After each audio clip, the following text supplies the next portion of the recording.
নারীরা পুরুষের মতো নামাজ পড়বে এই কথাটা বইলা বুঝায় যে নবীজি বলছে আমাকে যেইভাবে নামাজ পড়তে দেখেছো এইভাবে নামাজ পড়ো।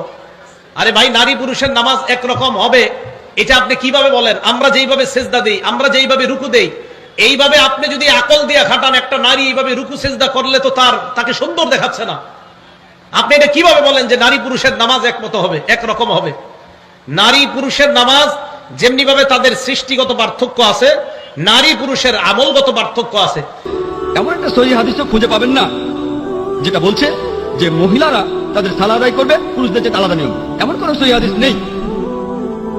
আর আপনারা যদি সহিহ বুখারী পড়েন 1 নম্বর খণ্ডে সালার বিভিন্ন বৈশিষ্ট্যের কিতাবে 63 নম্বর অধ্যায়ে উম্মে আদ-দারদা রাদিয়াল্লাহু তাআলা আনহা তিনি তাশাহুদে বসেছিলেন পুরুষদের মতো করে। আর তিনি ছিলেন এমন একজন যিনি ধর্মীয় বিষয়ে যথেষ্ট জ্ঞান রাখতেন। তবে তাদের কেউই বলেননি যে পুরুষ এবং মহিলাদের সালাত আদায় করার যে নিয়মগুলো আছে সেগুলো একেবারে আলাদা।